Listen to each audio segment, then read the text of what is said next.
Nasib pilu Ahmad Roni meninggal saat rumahnya terbakar, sakit stroke dan tinggal sendiri. Kebakaran rumah di Tanjung Raja Ogan Ilir pada Minggu, 8 September 2024, pagi menewaskan seorang lansia pengidap stroke.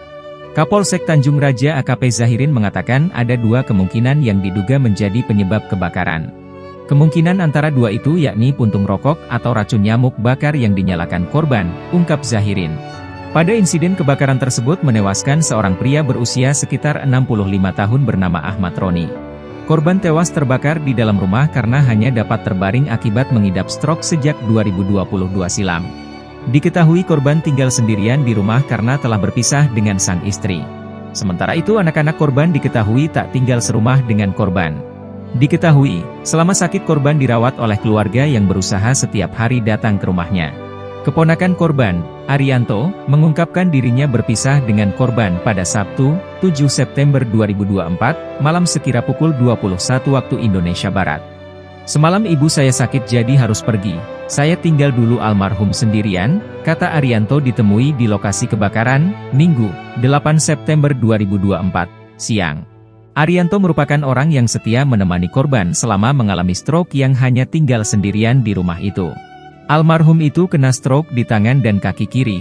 Semua kegiatan almarhum sehari-hari saya yang bantu menyuapi makan, memandikan, dorong kursi roda, macam-macam, ungkap Arianto.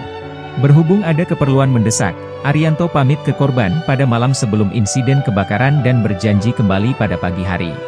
Keesokannya, Arianto mengaku kaget mendapat kabar rumah korban terbakar dan pria lansia itu sudah dibawa ke Puskesmas Tanjung Raja.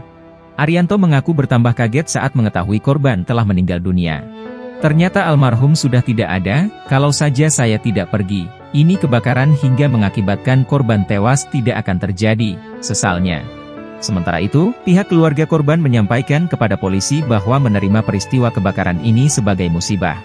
Keluarga dan anaknya korban mengatakan tidak akan menuntut secara hukum dan menerima ini sebagai musibah, kata Kapolsek Tanjung Raja AKP Zahirin. Roni kini telah dimakamkan oleh pihak keluarga di kampung halamannya di Sungai Pinang Ogan Ilir. Sementara itu kebakaran berhasil dipadamkan dalam waktu 1 jam berkat 2 unit mobil damkar dan dibantu TNI, Polri, serta warga. Lokasi kebakaran sudah kami pasang garis polisi, diimbau warga tidak masuk ke rumah karena banyak pecahan material bangunan yang berbahaya apabila terinjak, pesan Zahirin. Download Tribun X sekarang. Menghadirkan lokal menjadi Indonesia.